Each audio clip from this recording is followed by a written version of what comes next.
Hello, beautiful humans. Welcome back to another episode of Naked Sunday.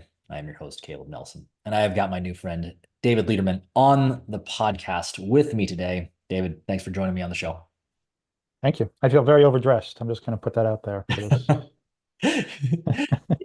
That's I've had so many people ask me, "Hey, do I need to actually be naked on this thing?" I'm wondering if I got to start sending out robes and be like, "Okay, you start with that."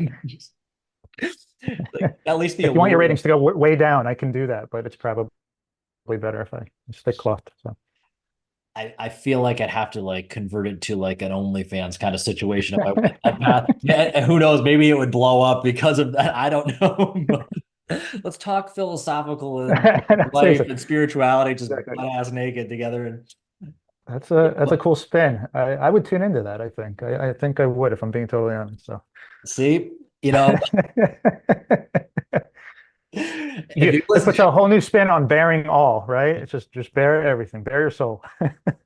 that was it is ultimately the point of like be naked, Yeah. be raw, be authentic, be yourself.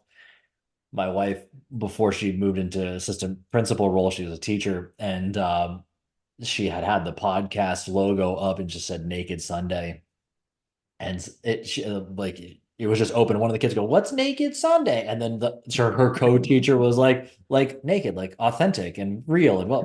And my wife was like, oh, "Thank God, catch save!" Like she had her back right there. It was not anything, risque or anything like that, but it. I know it turns some heads when we say that, but I love it. I love it. And if you've listened to any episodes, I like to start all my episodes off with why I appreciate my guest. Just your response right there, like, I think I would tune into that kind of thing where we're just kind of blending those things, but we're gonna really.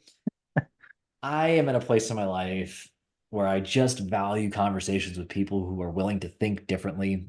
Our first chat, you're talking about going from UX stuff to coaching, so you kind of feel like this blend of both like the kind of the masculine, feminine, the structured and the creative, and somebody who can think between those two things and translate between those two worlds. I've always found is a very interesting person, and I loved our first chat.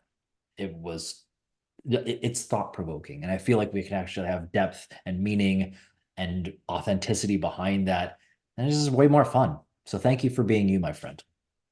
Hmm. Thank you for having me. My pleasure. My pleasure.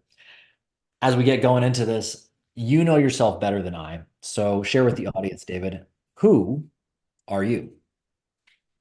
Who am I? That's the hardest question to answer. Um, I don't know if you ever explored human design. I don't use it too much, but it led me to something that I use a lot in my work, which is something called gene keys. And I don't use it. They're these kind of profile things you fill out, and then it tells you information. But I like gene keys because the author came up with 64 different archetypal qualities of humans or consciousness and so forth. And that sounds way up here, but it's really, really practical. And so I use it for that. But the reason why I bring up human design is the one thing that I really resonated about my profile was it talked about this. You have different like energy centers, and depending on that, um, you're either very, very fixed in thinking or very, very open and receptive. And when it comes to identity, there's a center around that. And I not only have like I have the most open identity center you could imagine. So like literally it described it as when you have that, like your brain can't even process the question because to me, I don't draw lines where everyone else draws lines. And I remember it just popped in my head. And if you need to rein me in, let me know. Just because my brain goes and I go with it. But Oh, I'm enjoying um, this. I was with one of the most influential mentors in my life, and I was first meeting him. We were doing a nature. He was a nature-based coach, and he would bring people to nature, and would teach them how to connect to nature, but also how to do coaching with nature. I'll never forget. He was asking me like we were doing this little process to light a fire, and he asked me a question like, "Okay, what do you notice?" And it was so hard for me to answer that because I'm going like, well, he could be going like this, and I'm seeing 1,000 different ways to answer this question. He's like, literally, what do you see in front of you? And I'm like, okay, he's digging for something. So anyway, it's just the way my brain, the way my body works, um, is something that I've learned to embrace. And so to me, it's like I'm just somebody who's fascinated by life in every possible way. I can't not think about life. And user experience to me is funny because I still think of myself as somebody who does user experience because that's what it's all about. It's about our experience, and we're the user of our own lives. And I could answer that question, personally in terms of I am a husband and father who absolutely wakes up every day and loves being that, wearing those roles. It's been a whirlwind in terms of that, so it's not always easy, but man, is it enriching. I'm fascinated by work and passion and people who just want to wake up and, you know, innovate and see something that others can't. And I'm just fascinated, even looking out, I'm at a residence inn here on a higher floor. And so there's a tree and just the way the wind is blowing, the leaves and seeing that and knowing that here's this thing that we can't see, but we know is there to me is, there's just something always intriguing and magical that's available at all times. And I love exploring that. That's if I had to like sum it all up, my website's magicandall.com, and like magic's my favorite word, and I just love connecting to the magic that's there. So I've never answered that question in that way before, but that's just me speaking from the heart. And um, yeah, we'll go from there. So I ask that question that way every time. because you knew it would totally mess with me. Because I get a unique response every single time. There's usually like huh, well, how am I going to answer this one? Because usually it's very like, who are you? And then you kind of just fall into the natural pattern of like, well, I do this, da, da, da, da, da, da.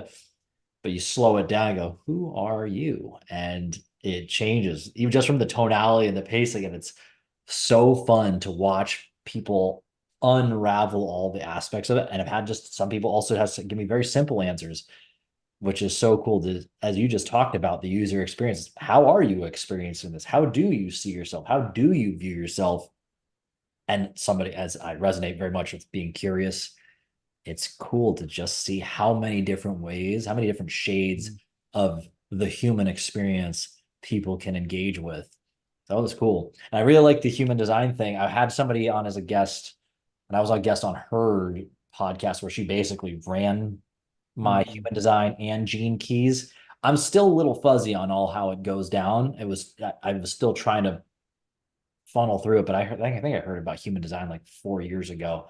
And it's pretty fascinating how accurately I feel like it described how I operate as a manifesting generator or something like that. And you just talked about that open, was it the gates or something like that? I can't remember all how they Center. Yeah.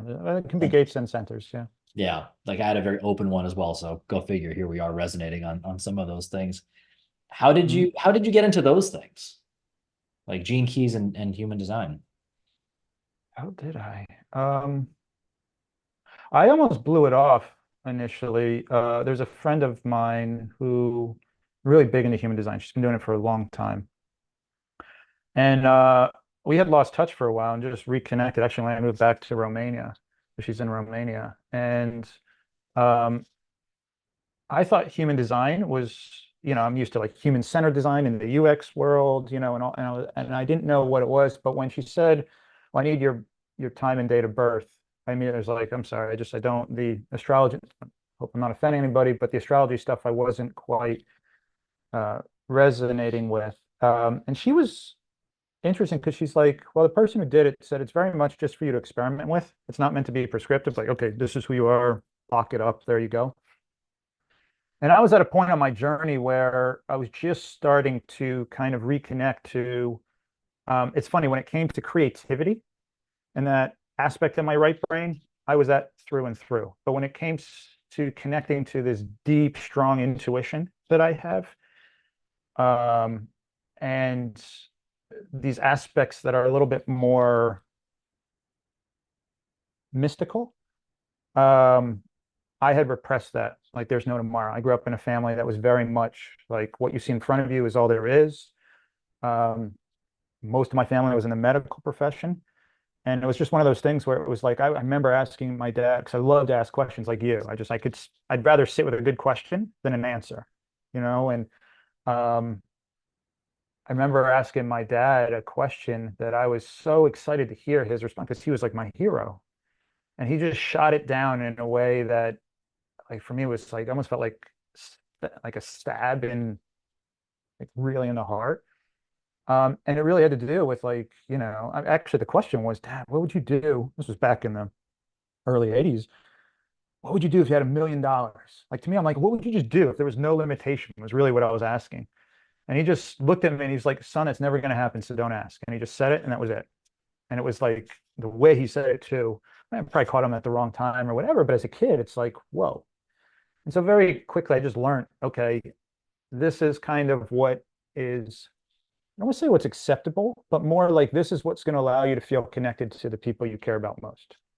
And this is going to alienate you. And so I kind of took that part of me knowingly and just kind of buried it. Um, and then we went through all kinds of ordeals starting around 2012.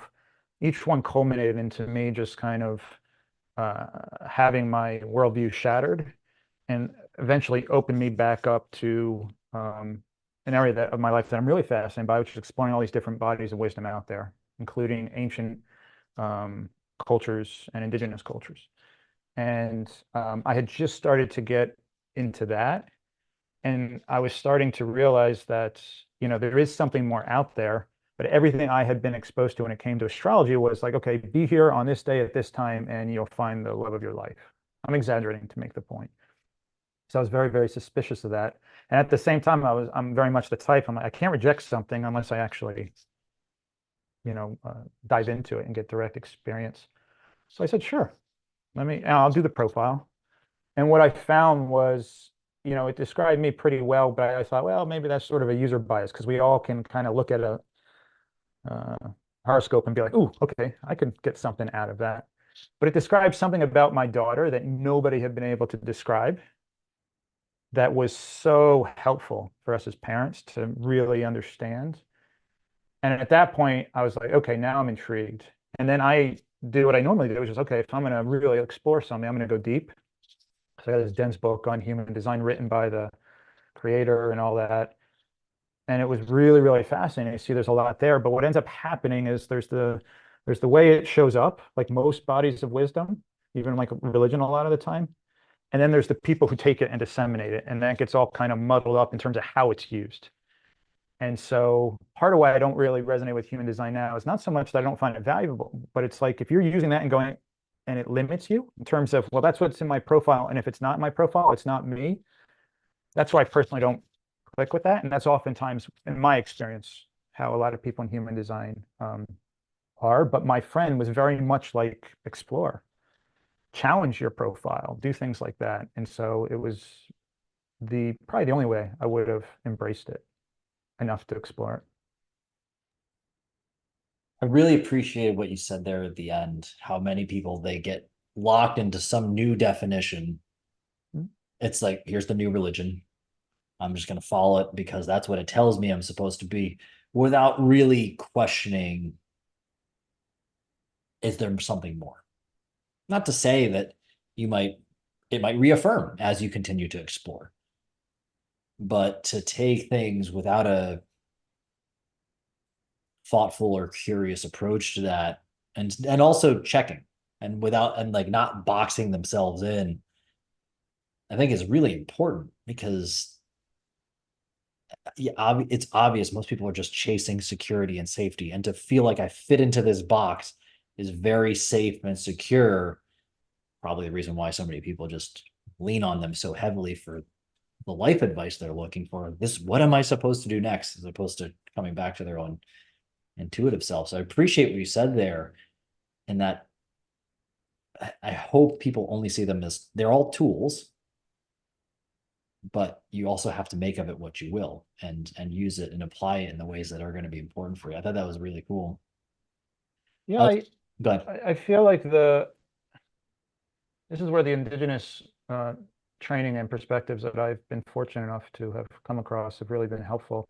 There's a concept that's through and through core to what I do with people, and that's um, we showed up with what many cultures call in various forms, but I like to call it your medicine.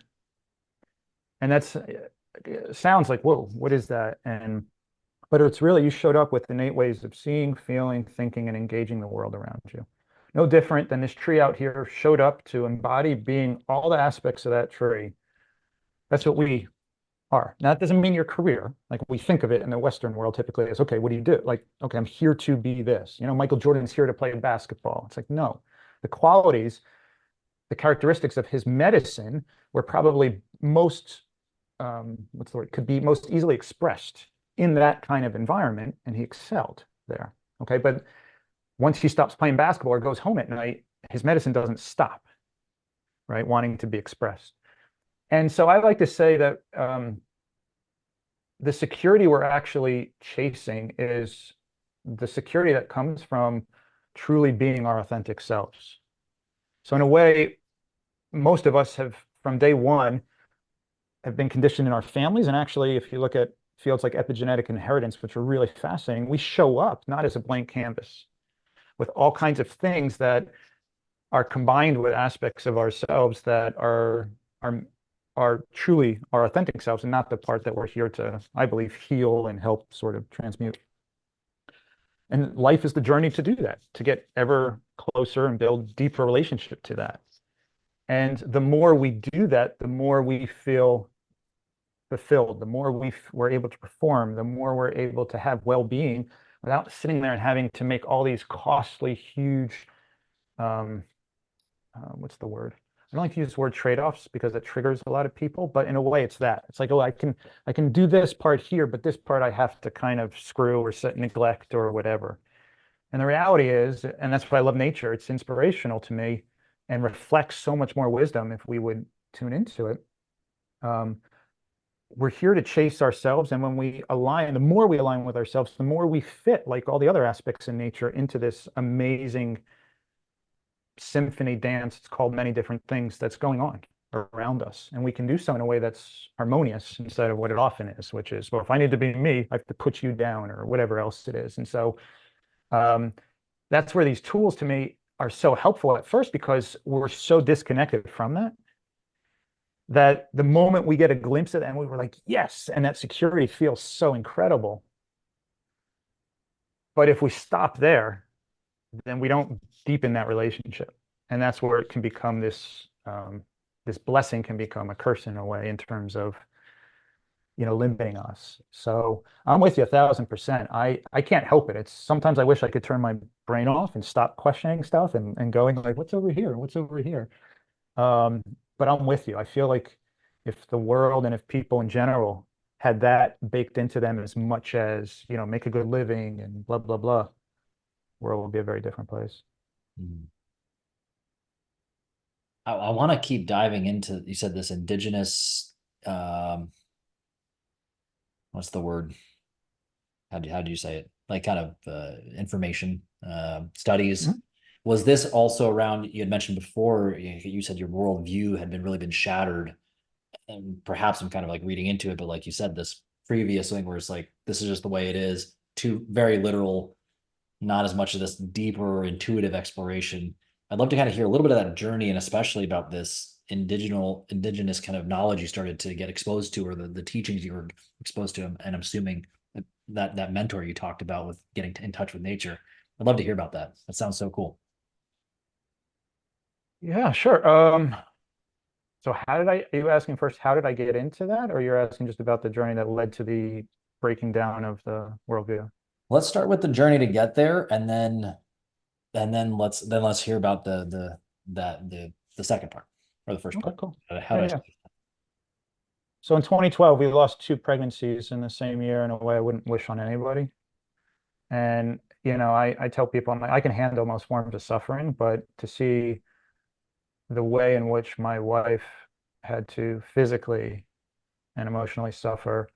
Um, One of them, we actually went to the hospital having to go through a delivery knowing our baby's bags were packed already. You know what I mean? And it's just like, I, even now I get chills because I no longer have the pain and the sadness around it, but it's like that moment was so haunting going, okay, I still remember turning the ignition on and going like, we're going to the hospital to do this really physically arduous process for something that's just going to lead to even more pain, and that was the initial sort of crack because it was a situation where all we wanted to be were parents. We just wanted to have a child to love it.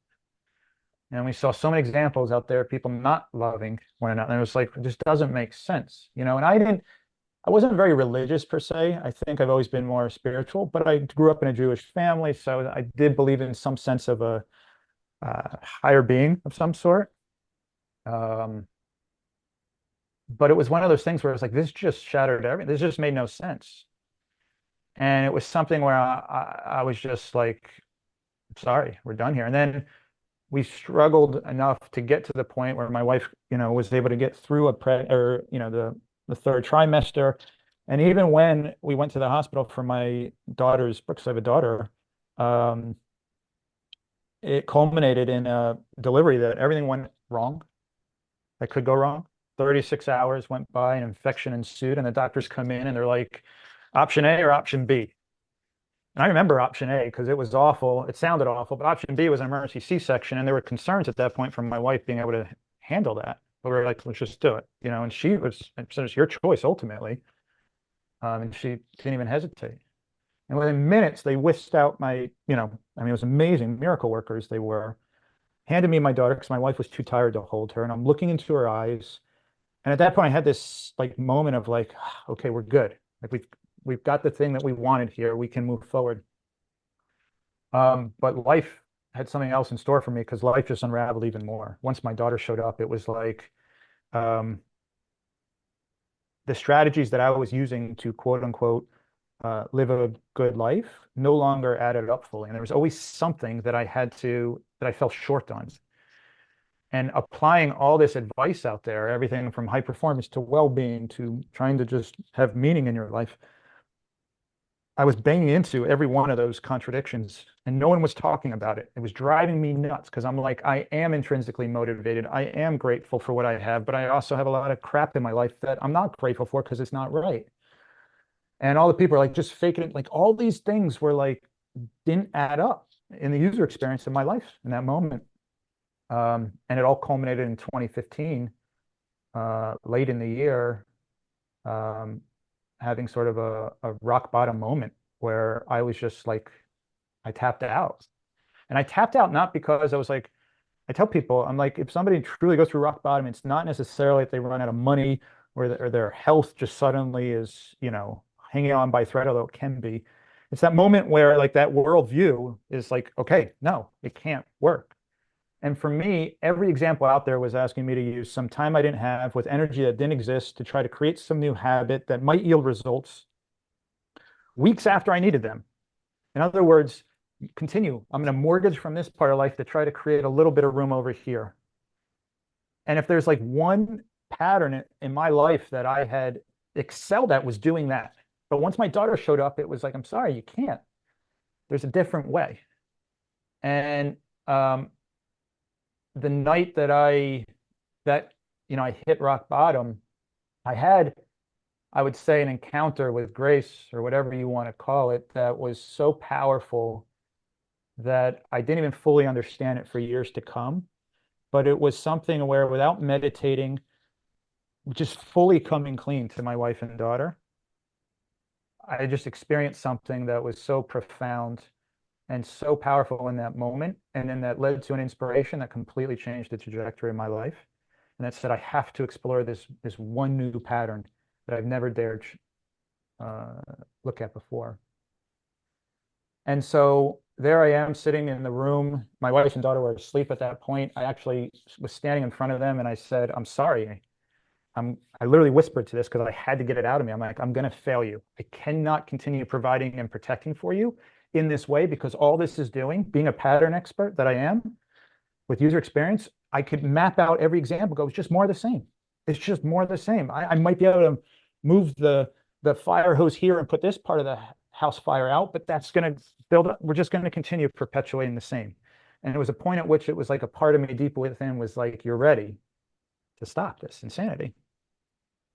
And once I said, I'm sorry, I'm going to fail you, for the first time in my life, I'm like, there's nowhere I have to be, no one I have to be. I've totally come clean in a way that as a high achieving perfectionist, I'd never done before.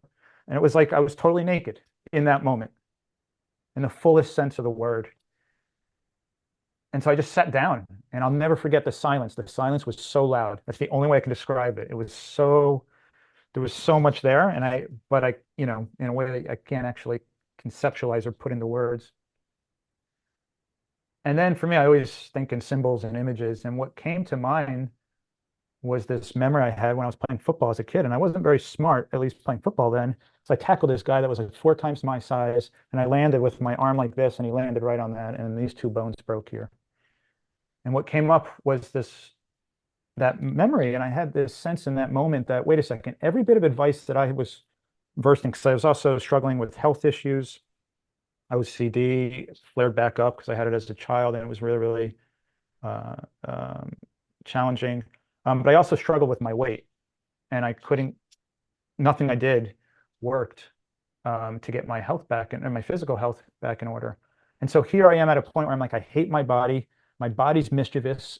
All it wants is immediate gratification, and it's going to take advantage of me any chance I get. And here I am at my weakest moment. If there ever was a moment where my mischievous body is going to say, all right, we got him, it's in that moment. And my body did the exact opposite. My body, like my heart was beating fast, and I swear it was as if it was saying, it's about bloody time. Now we're ready to do the work.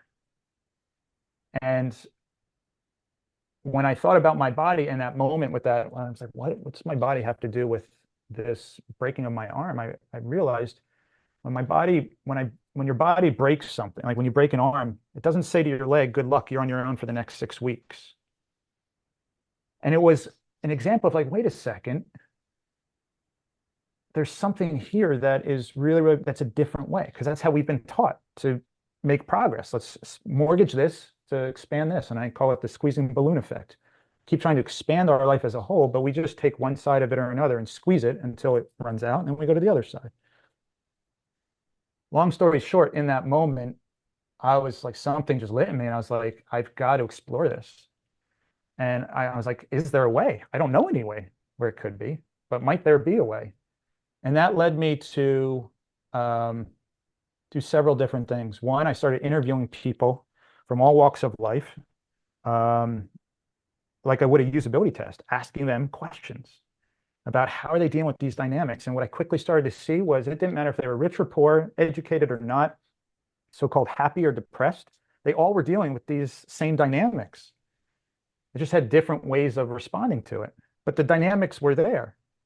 And the underlying deep inner user experience was a very unfulfilling day-to-day dynamic.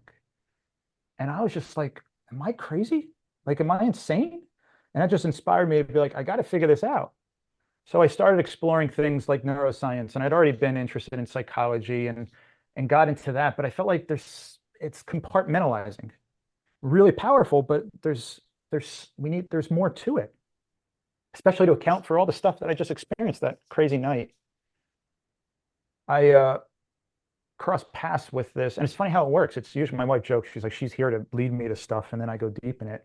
She was getting into the nature stuff. I've always liked hiking and stuff like that, but that's what it was. It was transactional relationship with nature. I'm here, I'm going on this hike, I'm going to exercise or whatever.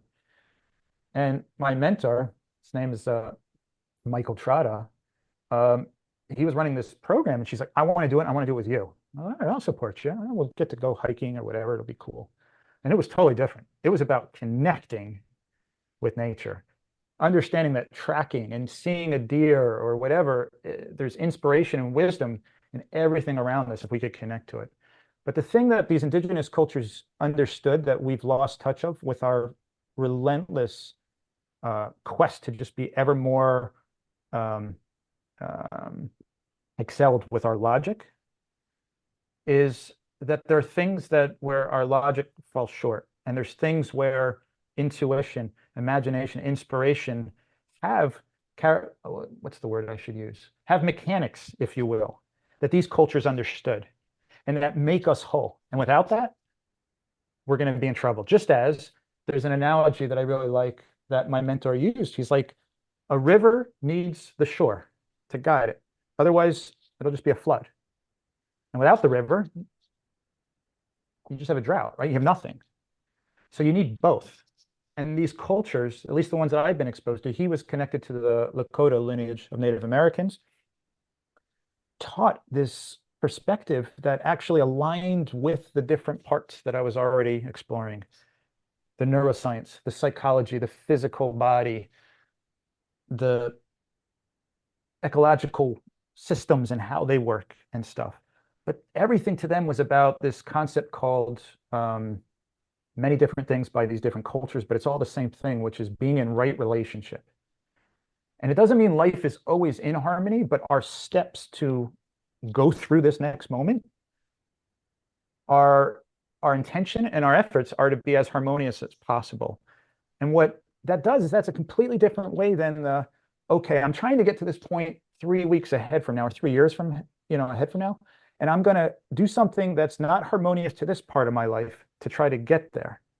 You see how it's a subtle difference in terms of that, the intention and the energy with which you're bringing to this present moment. And it's a total game changer. And so that led me to um, want to explore Kriya Yoga. I got into, but I really struggled with my mind just calming down. And so I was sitting there and just doing meditation for 3 years. I only got so far. Then I got interested in ayahuasca, but I got scared of the fact you got to throw up. That led me to this synchronistic crossing paths with this lady connected to a form or lineage of shamanism in Peru. And that was the field in which, or the area in which I was able to finally discover this framework that's thousands of years old that ties all these pieces together so that you can take your medicine and who and what you show up with and all the things that are going around in the world around you, or going on in the world around you, and step through it in a way that's most harmonious for you and for everything. And that doesn't mean everything's kumbaya. It just means the steps that we take lead to greater, the shamans call that notion of right relationship aini, lead to greater aini, allow us to be in greater harmony with ourselves and with the world around us. And so it's something that completely, if you ask me, I remember sitting in that shaman training the first day, and I went around the room. Literally, there's 40 people in this room. And I'm literally so uncomfortable being there. But another part of me deep within is like, you have to be here, right? And I wanted to get up like several different times during this thing. But I'm literally going, okay, that's a blowhole. That's a crazy guy. That's a lunatic. That's a whack job. And I'm just projecting all my fears and anxieties on every one of them. But they were scientists, engineers, lawyers, like really smart people, wholehearted, incredible people, all there for the same reason. And that has really opened my eyes to the magic that can happen when we can take this, the incredible gifts of our logic and our modern, advancements and what we have to offer, and combine it with this wisdom that's timeless, that these cultures understood and had developed processes for building relationship to that we don't have, sadly, in our schools and in our work environments, that really leads to all kinds of just day-to-day user experience that are unfulfilling and not at all aligning. So I think that's a pretty good walkthrough of how I got there. Does that answer your question? That and then some. If I was giving grades, that's an A plus plus. That was, I mean, you did a very eloquent job about in my I continue to find, and as you said as well, how so many other people, rich or poor, this, that, and the other, regardless of title, are not living a well integrated life. I really loved your balloon analogy, squeezing one side of your, or the mortgage analogy. It's the same thing, robbing Peter to pay Paul, but it's almost like you're running your own internal Ponzi scheme. Exactly. And it's inevitably going to collapse on itself. And obviously you have a very powerful story with you and your wife, and like what a miracle your daughter is, considering that kind of profound thing. What's wild is I mean, obviously, my wife and I are expecting our first daughter in a couple months, or whenever this comes out, she might already be born, but who knows?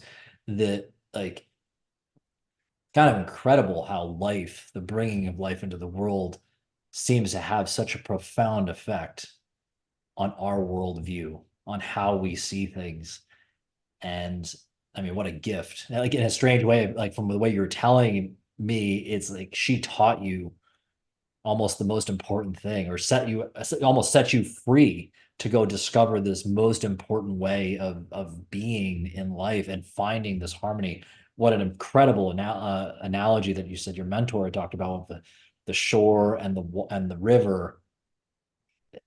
You have to have structure and flow. Without one or the other, like it's just nothing. It's just, you said it, you described both sides, and so many people only think in one, and they think that's the only way. It's the dogmatic way of this way, and then they go to the other one because they are so lacking. They're in the drought or they're in the flood.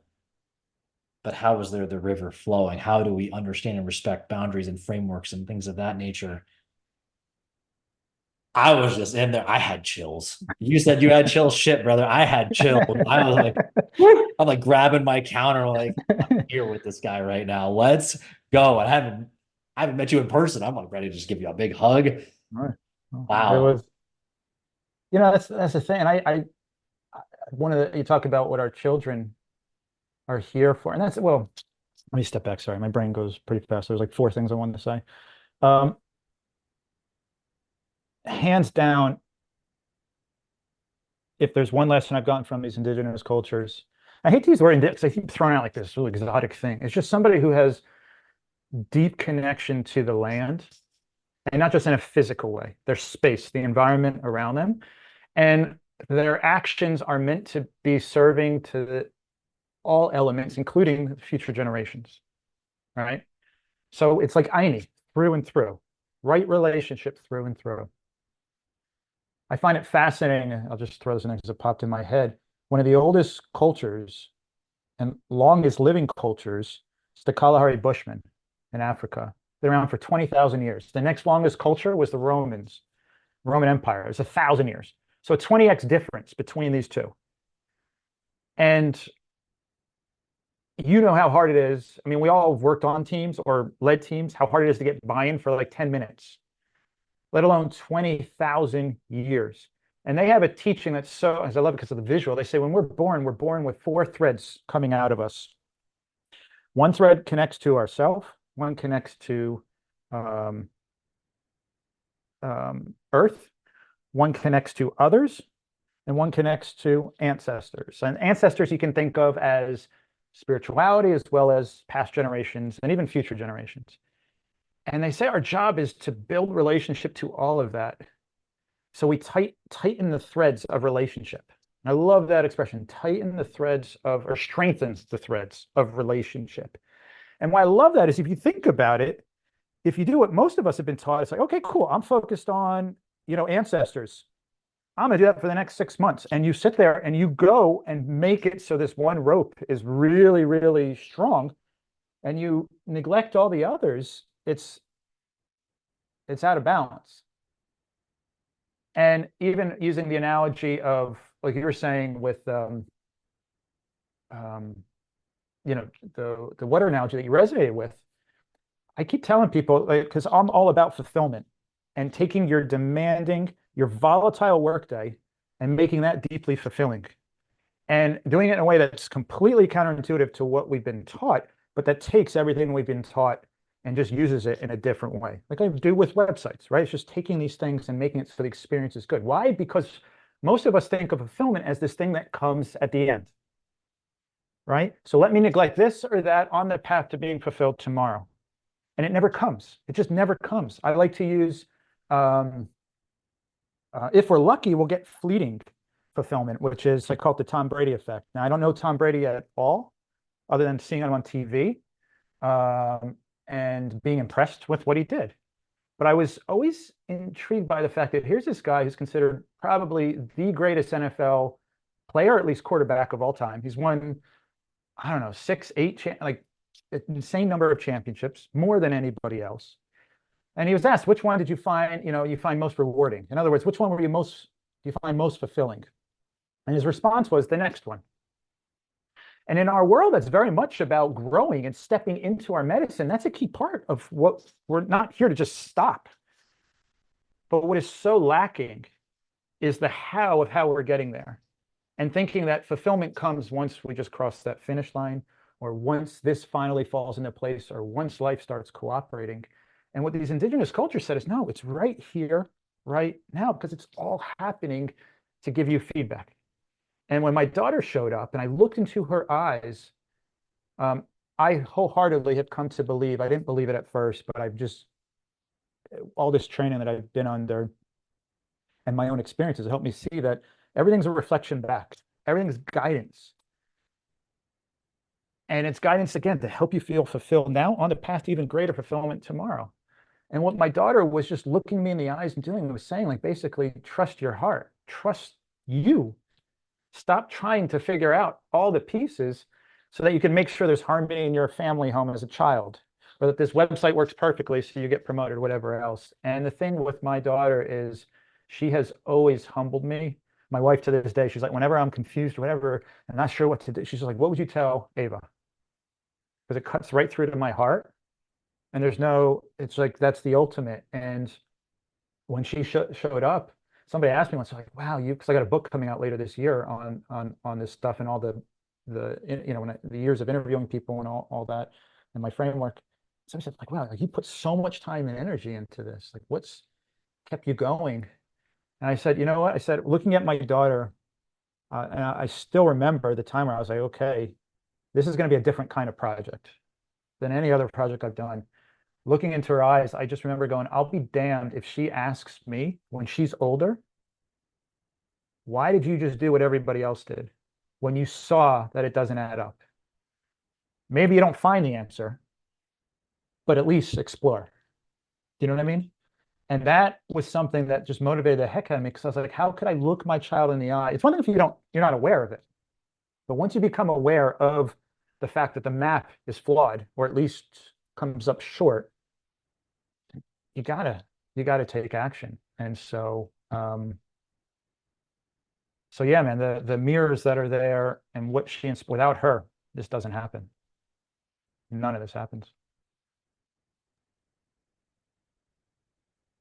Yeah, I resonate big time with the mirror thing. We'll talk a little about that a little later on, but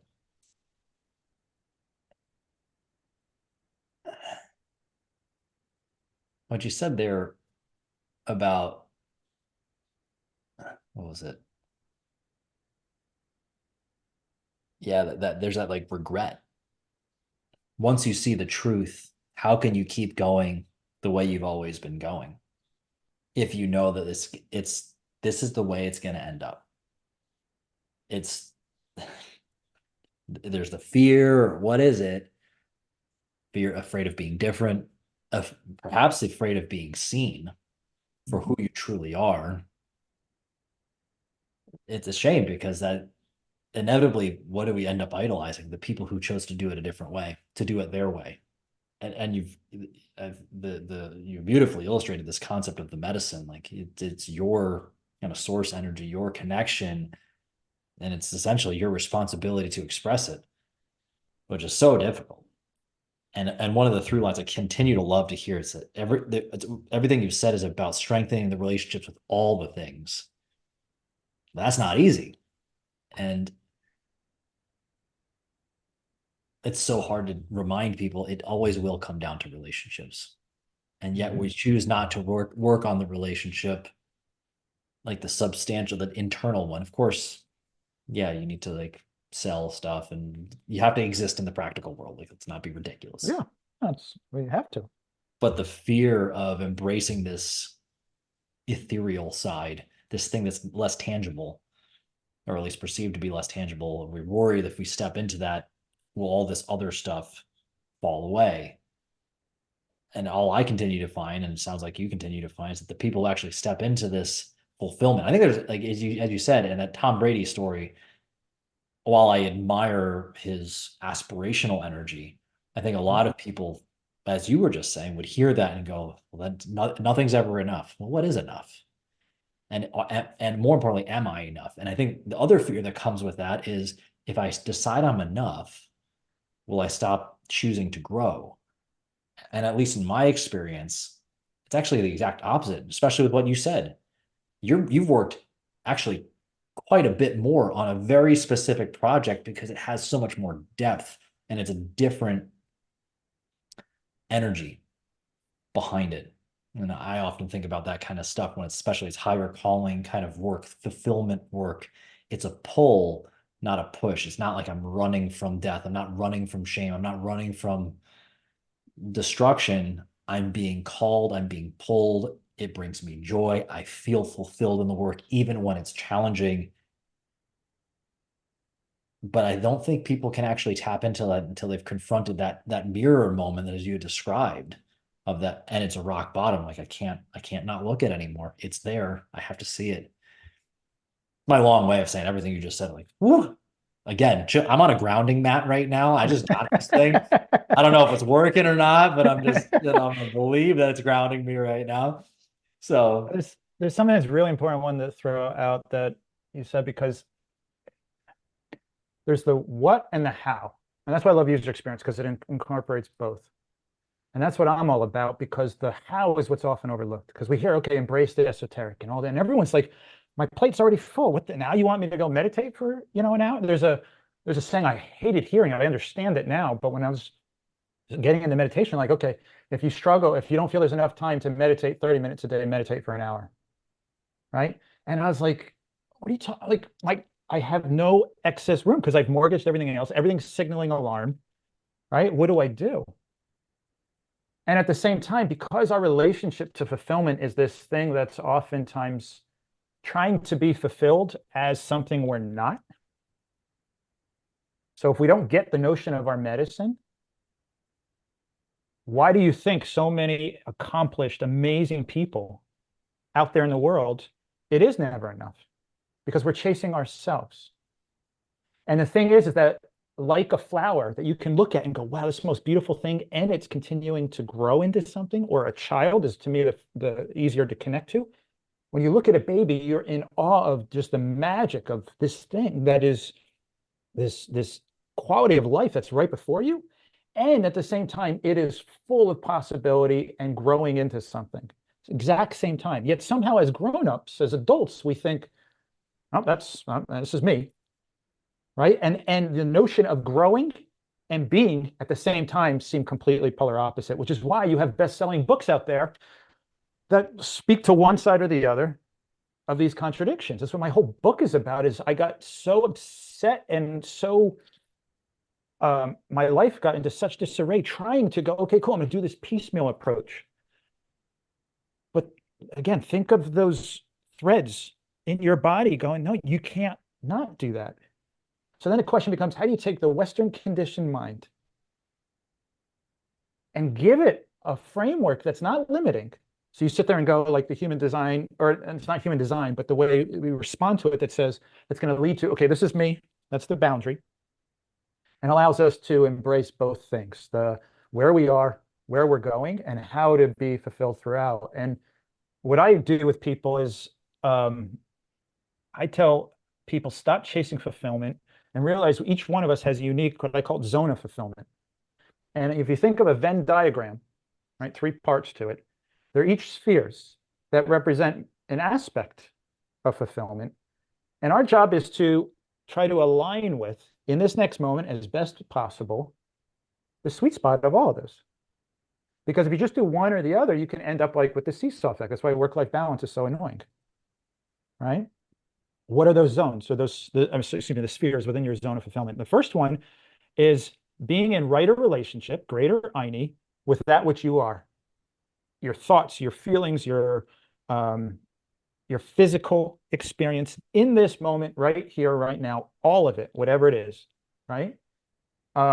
Pleasant, unpleasant, just connecting to it. And that's ultimately tied to our vitality. What's alive in you right now?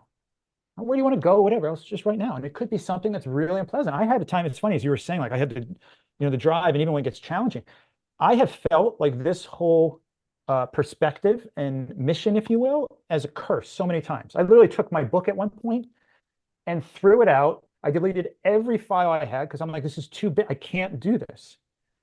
And I was like, enough of this. I've sacrificed so much. And it was funny because a month or two later, something happened, a breakthrough came through. I had an insight. I was like, oh crap, I wish I didn't throw out my damn book, right?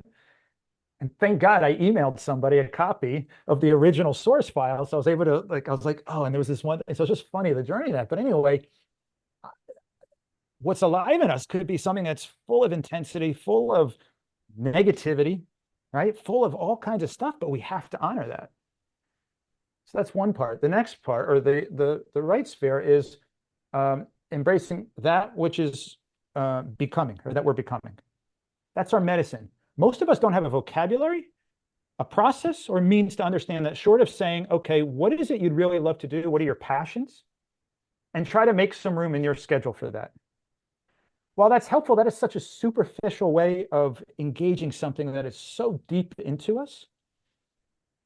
But it makes sense given the fact that most of the people talking about it are approaching from that logic-oriented perspective compared to these other cultures that makes it something much more organic, much more intuitive, and much more visceral, right? There's a process to getting to know what you are because, again, like that flower, it's constantly growing. So just as you think you have it, there's more to it. And that's a beautiful dance to embrace. And then the third part is embracing all that's unfolding around you. So you've got these spheres, what you are, what's becoming, and all that's unfolding around you. And there's a lot more to that, the subtleties in the relationships. But when you're doing that, suddenly now this toxic meeting that you're in, or this awful situation like losing 2 pregnancies in ways I wouldn't wish on anybody, becomes something very, very different than just this thing I have to get through. And there's something about those 3 pieces that speaks to all the elements at play in a way that just makes a lot more sense, that then gives us a way to lean into this moment. And there's different practices and things you do, but where it's not like, oh my God, I've got to manage all my life and get everything to be great. Because that's not what it's about. That's not what, oh, let me get my house organized. Let me get the dishes put away. Let me get money in my bank account. You don't need that in this moment to start being in your zone of fulfillment. And so it's a very, very different way to go about it because if we don't recognize that our modern world is full of uncertainty that's not going away, full of volatility that's not going away, and full of complexity that's only becoming more complex, we need a means that has to be flexible and practical. And I will say this, having looked at, and I am not by any means the leading expert on any of this, to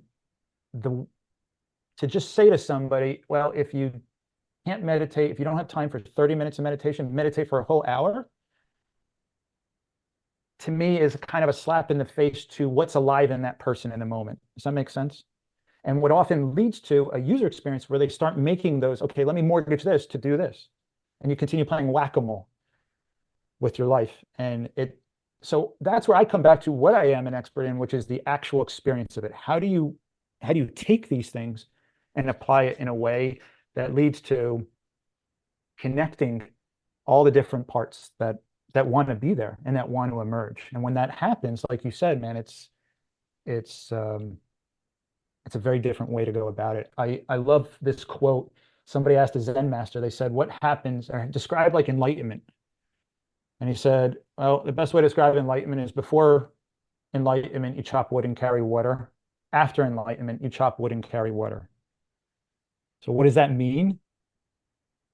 The demanding, volatile workday and other crap that's in our life is where true fulfillment awaits. That's what it means. And when we do that, man, then we can actually influence it in really powerful ways. And it's just I feel myself, like I'm so passionate about this because I see the pain. I see the ripple effects. I see the consequences. And I can see, like when I look at a website, I'm like, oh my God, if we just did this, this, and this, okay, these now work together nicely. That's kind of how I feel about it. Yeah. I love that 3 zones of fulfillment. And what I think you described ultimately helps people diminish unnecessary suffering. Oh yeah. Like you didn't, and you did a great job of saying, like, it's not that you're not going to experience pain. that's a ridiculous thought, because that only means you're trying to keep doing the piecemeal strategy. Doesn't mean you're still trying to mortgage one thing for the other. This allows you to be in the discomfort of the pain, the moment.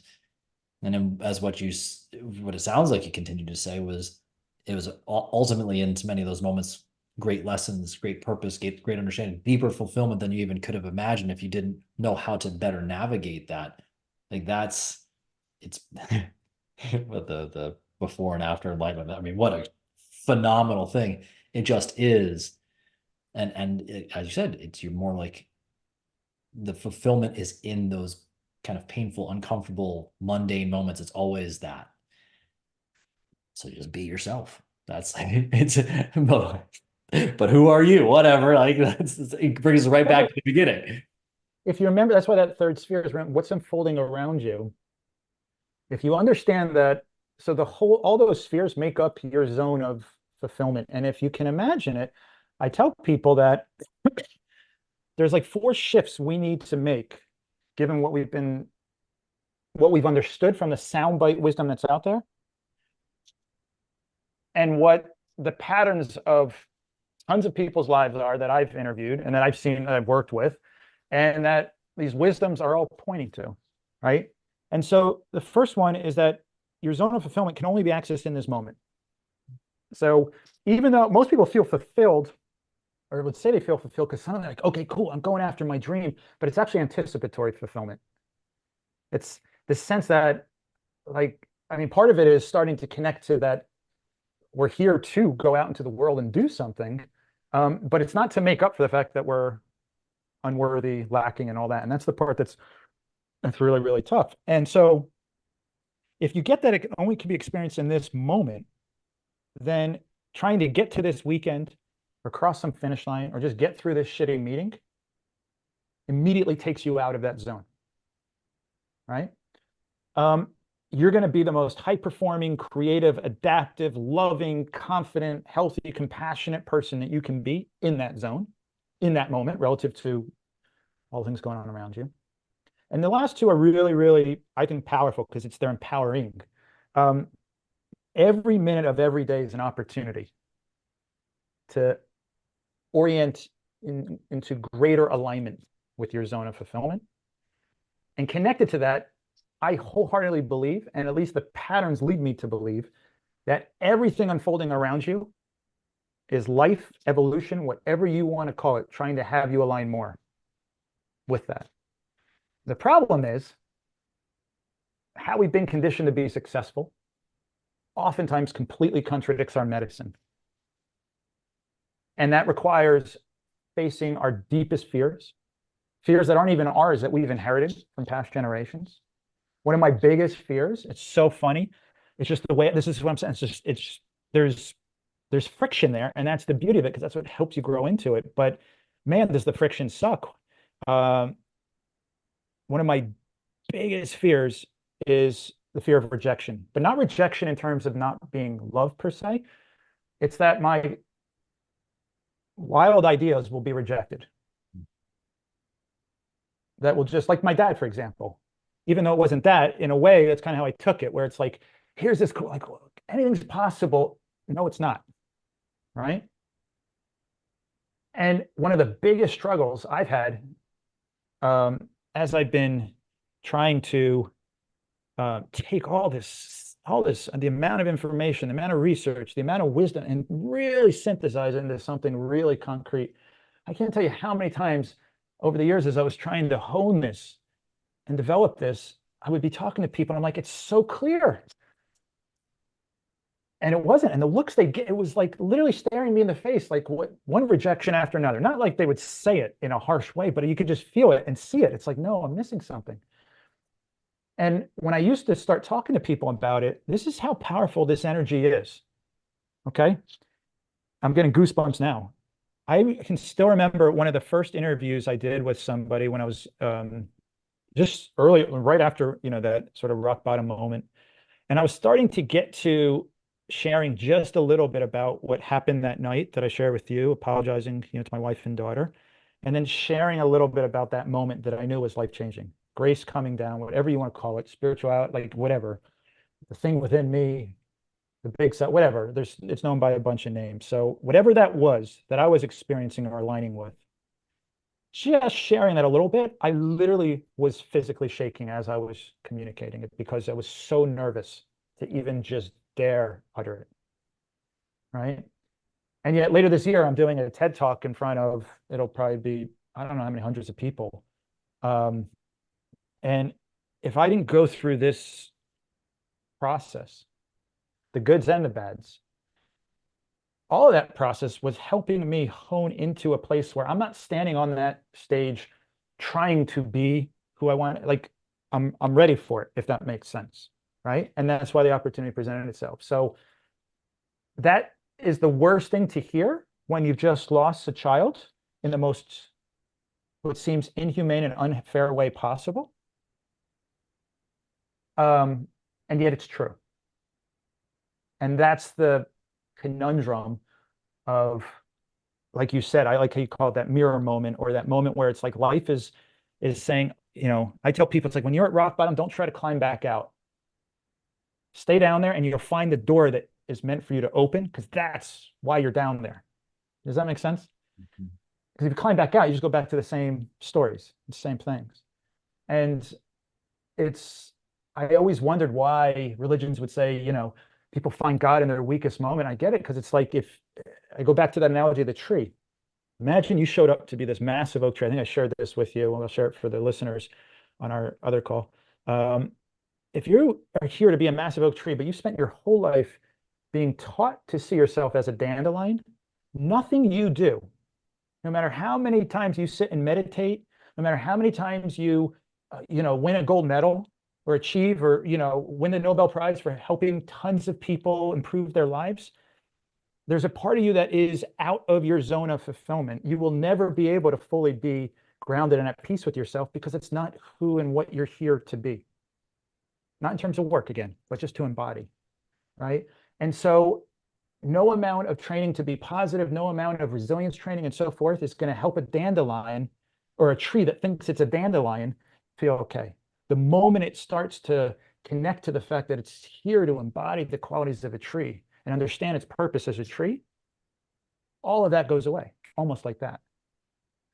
And that's the power of reassembling these points of confusion, if you will, these things. But when the awful moments happen, I personally believe, and I have experienced, that's life trying to help us recognize we're not the dandelion. Wow. Well, it speaks to like a level of surrender also at that moment, where I'm like, I'm going to stop trying to be what I am not. I'm going to go confront the fear of the thing that I am supposed to be. And it seems to be coming up a lot lately in my life, so I'll just bring it out. It's like I'm realizing a lot more people are not so much afraid of failure. They're a lot more afraid of the success. What if I really become what I'm capable of being? Then what? And perhaps there's rejection. Maybe here's your form as ideas, but like ultimately, who are those people that are rejecting that? What is the acceptance that you're looking for? If you're doing it to help people, like if that's being rejected, like am I not able to be myself? Is that am I failing on that level? And plus, if like I'm finally fully what I'm supposed to be, but I failed there, what a far drop that is. Like that's a jump off the mountain, whereas right now it's a little tumble down the hill Yeah. comparatively. Yeah. We don't even know. But what a surrender moment. Like I'm gonna go into this, I'm gonna explore like the shadow self, like Jungian stuff and all that. Man, I gotta tell you, man, I love you. Like this is I'm sitting here just nodding. Like, it hits. It hits. It's right. I hope people that are listening right now, like go back and rewind whatever that was, past 10 minutes. And I mean, actually just really re-listen to this entire episode over again. But this fulfillment thing, I think people think that they're going to collapse and their path to success is going to dissolve when they approach it this way. Often I find it's like you're not going this grind your face off method. There's more flow, there's more harmony, People are going to judge you for doing that. I know of me, like I have more time in my day now. Doesn't look the way it was beforehand because I thought it was supposed to be another way. So everything you're saying there, I resonate with because, and I said the same thing in my own moments. This isn't working. It's not working. Why am I? And once you see it, you're like, oh, you just said that right early in the beginning. Once you see it, it's like, oh, it's actually everything. I've been doing this all the time, whether it's in a diet plan or building a business or your relationships, the big three, health, wealth, and Yeah. relationships. Yeah. It's all the same damn thing. The underlying cause is you're trying to put success further away from you. You're putting fulfillment far away from you, as you've said numerous times here. Is like you're always chasing as opposed to being. And what was cool about what you're saying is like now that you're more in harmony, the things that they're showing up there because you're ready. Like the student is ready, the teacher appears concept keeps shining there. I just love it. I can't wait till your book comes out. I'm gonna read the damn thing. I hope you do an audiobook. I like the way you speak and your tone and your pacing. I love audiobooks because it's more like it's more meditative for me to kind of fall into the story. Man, this has been you ready to do some fun questions? Let's do it. Fire Let's do away. it. Well, I already kind of know one of the first answers. But the Okay. first question is what sports or creative activities did you play when you were younger and why? What sports did I play? I was a basketball fanatic. I love basketball. I mean, I play football like in with friends and stuff. But basketball to me was fun. I love the fact that again it blends the individual and the team, and I like that it moves. I'm a guy who just I need movement. Um, so that was fun. I was a huge Michael Jordan fan. Let's just be honest. Like, it was just cool to see Who wasn't something like really? that. It's just, Unless you well, I were a forgot Knicks, how I unless you were a forgot. Knicks. Yeah, no, seriously. I forgot how good he was until that ESPN documentary came out, The Last Dance. I don't know if you saw that, but with like seeing the degree of dominance where it's like, okay, now I'm just taking over. It was like, and then I think I saw an interview where I don't know who it was today, but like a modern star was like, whoa, because they had only heard stories. They had never actually seen actual footage of it. So anyway, it was cool. But I loved basketball and tennis too. I really dug tennis. I don't know why. Maybe you just got to hit something really hard.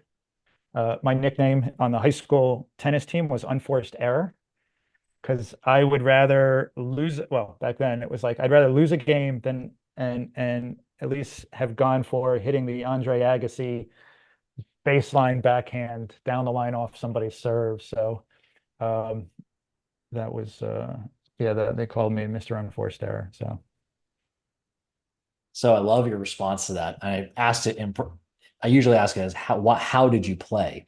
But you did it even better. Like you told me why you love basketball. And I was listening back to the way you thought about Michael Jordan, but you said both the team and the singular individual aspect. Why I asked that question is in college I studied kinesiology, but one of the courses I took mm, was on play.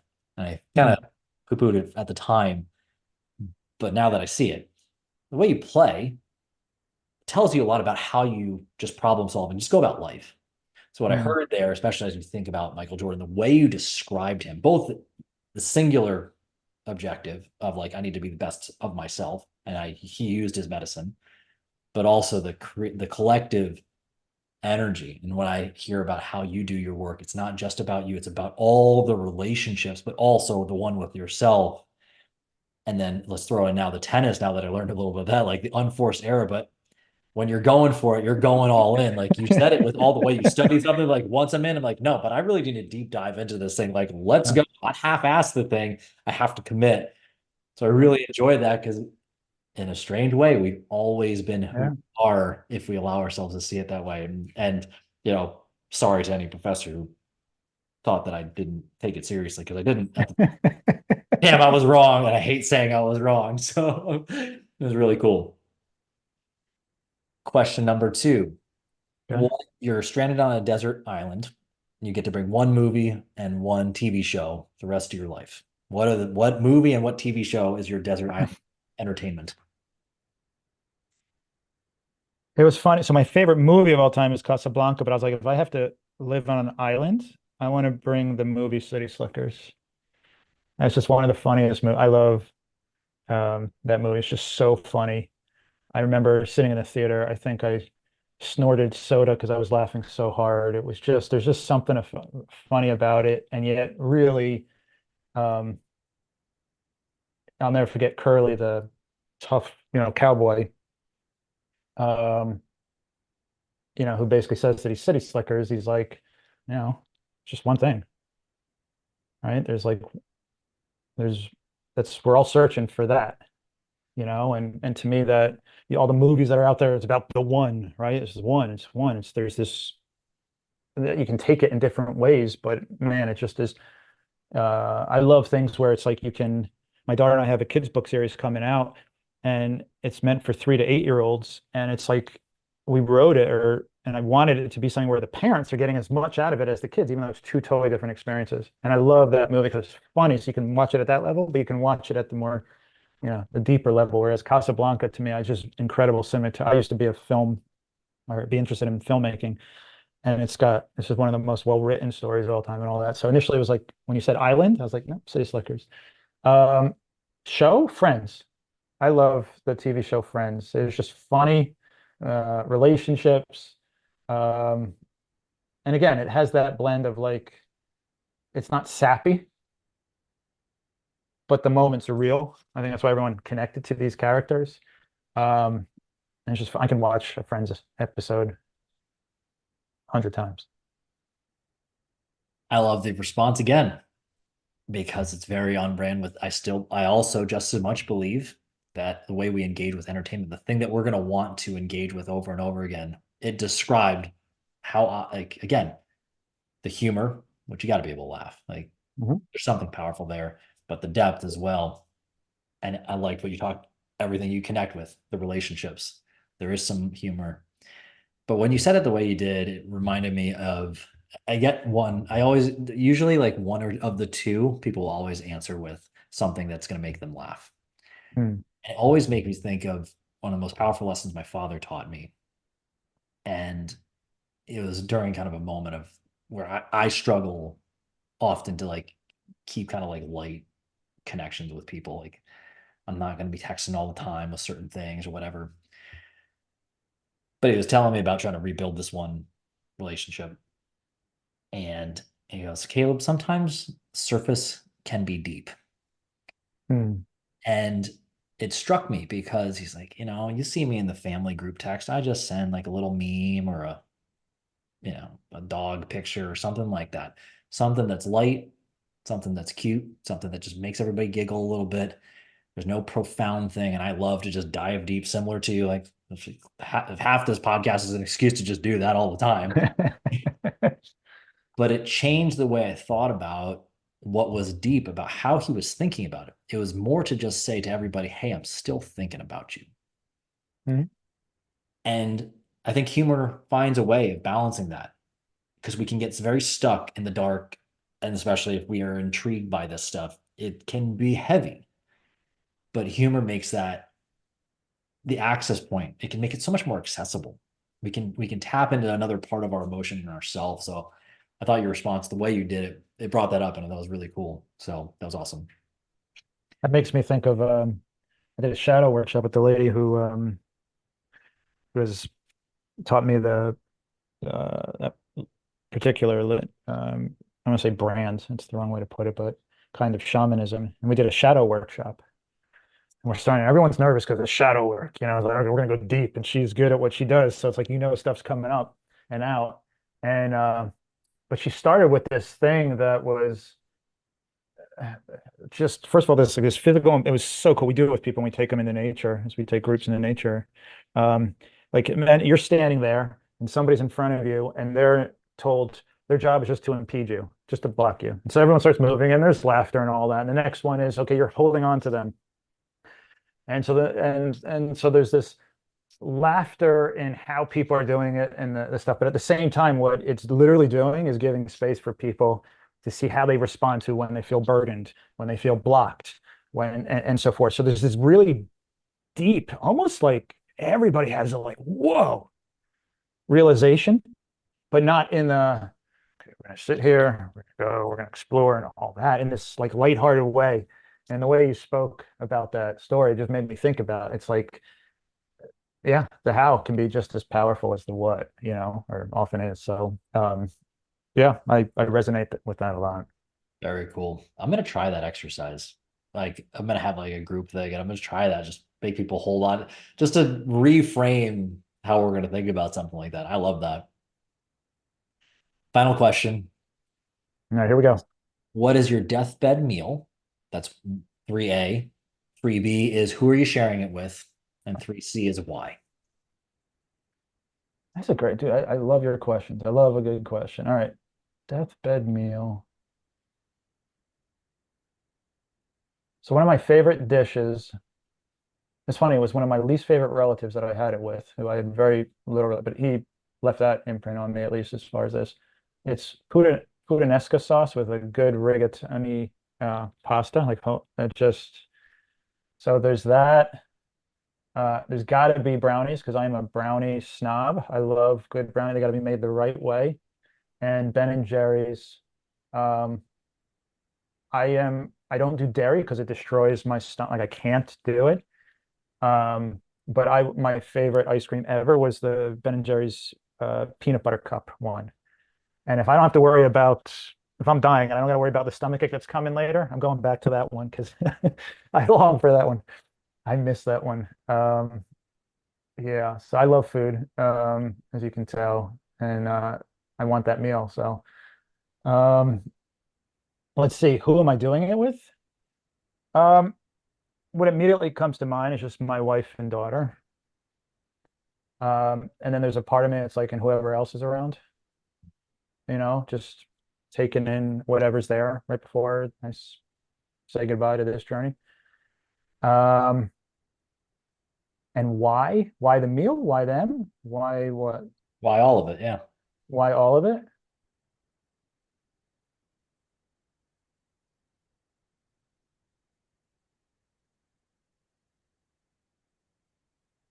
Why not? Ooh, good answer.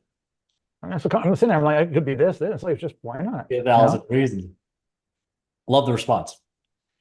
And here we'll have some fun, especially your first response. The irony of where you're like that one of my favorite meals was with a family member that didn't really But not stand him. Yeah. He's not I don't want to say a nice guy, but yeah, just a lot of I better understand him now, but he did a lot of not so great things. Well, we've talked a little about like the relationships, right? The strings. And why I thought the way you answered that one part. I'll start with this. I believe world peace, whatever we want to call it, is going to happen one family dinner at a time. Because I feel it's the first education we're really going to ever have. And everything we do plays out from there. And if we can't solve it on the family level, we're trying to play outside of what is immediately within ourselves. So I thought that part, especially it's a family meal in some way, shape, or form. You got me with the ice cream. I'm a big ice cream snob all day, every day. But I had to tell my wife last night, like we've been having ice cream too much lately. And I too, dairy does a number on me a little bit. So, but that was great. I told you earlier we were going to come back to the mirror, and I share this every single time, but I wrote a speech. I officiated my youngest brother's wedding a few years ago, and my speech was titled "The Window and the Mirror." The quote: "The eyes are the windows to the soul." But my addition is like, "But what if it's something more?" Hmm. And the very premise is that we're looking, especially in coaching, it's a lot about like window and mirror. You're kind of looking into the window or seeing kind of see, but it's actually we're holding up a mirror and showing you what you need to see. And it made me really think back to that moment with your daughter, and then that honest moment when with rock bottom. And I believe that the people that are sharing our life with us, they're showing us that higher self. They're there for a reason. And on our deathbed, those that if we are so lucky to be able to choose, and especially the way you answered it, both like, hey, these are two like mainstays for obvious reasons. But also you're like, but who's also there? I thought was really powerful because at our final resting place, to me, it's the it's demonstrating us the pursuit of our highest self. This is the furthest we've come in this journey. So I thought that was really cool how you responded to that. But both, like, these are two kind of almost like checkpoints. Like, they're the people that believe in me now and they're taking me there and they're teaching me there. But also I'm making space for what will come, which is very in line with everything you said today, with both being fulfilled in the moment, but then allowing yourself to grow into what you're capable of. So that's where that piece lies. And then the overarching thing to all the three of those questions, and this is my way of kind of bringing one of the ways I felt love growing up. My father, who worked a lot, but he would make sure that every 4 to 6 weeks, something like that, we'd go out for a boys' night. Go figure, I still do a boys' night every week. Mm. We'd go to Sports Authority before it was all shut down, whatever. We'd wander around, talk about sports, talk about whatever. We'd grab a bite to eat, and we'd catch a movie. Mm. My way of always knowing, like, hey, I was valued, I was loved, I was appreciated. And it's my way of kind of sharing you both my past and my thing, sharing my love with you in this way. So those are the questions and those are the things. So thanks for answering those. Those are great. Yeah, well, thank you, man. This is cool. I told you this when we met the other, on our other call, where I was like, you have this genuine, sincere, authentic, whatever word you want to call it, that's just there. But a lot of heart. It just comes through. And the way you're asking, the way you're listening, and even what you shared, I really enjoyed that. And it's going to make me think twice about what I'm allotting time for with my daughter. Um, and and what a gift that is. You know what I mean? Because I've got more time with her as we're traveling this week than I normally do. And even then, even despite all the stuff that I try to be aware of and all that, we can get caught up in the day-to-day stuff. But what stood out was just, like how amazing it is just literally going to a store, having a meal and some conversation is something that stays with you amidst the million and one other experiences you've had in your life. Do you know what I mean? Like and that's just a special, special thing. So I appreciate you sharing that with me. That touched my heart. And I'm going to go try to touch my daughter. Well, that's going to sound weird. I'm going to go try to connect with my daughter in a way that's touching and, Good at the heart clarification. level. You get what I'm saying. Good catch. Um, It's going to be on the yeah, internet. I know, seriously. It's like, Jesus Christ, we can't just speak. There you go. We can laugh about it, hopefully. We Um, can. Yeah. but I really appreciate that, man. That was cool. Thanks, brother. Appreciate that. That means a lot. If somebody's listening right now, they're like, I love this guy and I want to improve my life user experience, what would be the best way for somebody to connect with you? Just go to my website. You can reach out to me through that. And the website's called magicandawe.com. So the two words magic, awe, and literally spelling out A-N-D in between. If anybody was too lazy to actually write that down, don't worry, just click the show notes. I promise you it'll all be there. It'll be fine. You can find it that. I'm pretty lazy, so I usually don't think about it, but there it is. David, what are your final words of wisdom that you'd like to share with our audience today?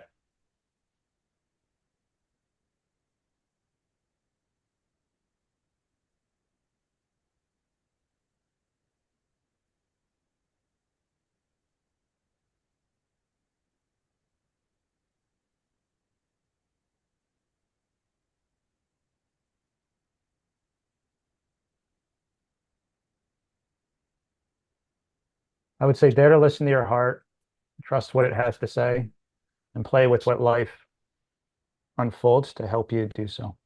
That's what I would say. There's a mic drop moment to close this one out. I love it. Everybody listening, for sure, go check out magicandawe.com. Go connect with David.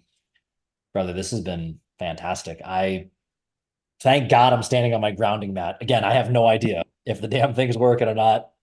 The ads on social media tell me they do, and they try to prove to me.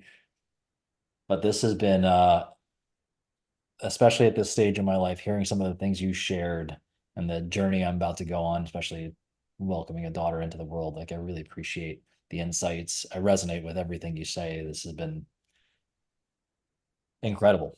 And I usually talk a lot more on some of these. And I was just like in story mode. I'm like, let's go, let's go. So that was beautiful. I really loved everything you had to share. And I'm so grateful to see where this friendship can go. Like you're an awesome guy. And I cannot wait till your book comes out. And please, for the love of God, be the person who reads the audiobook. When other people read it, that's not the author, drives me nuts. But you Okay. got a great I'll make voice. that promise. I'll do it. There you go.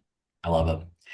Everybody go check it out. Thank you, everybody, for sharing your time, your energy with us today. And until next time, I remind you to love everybody.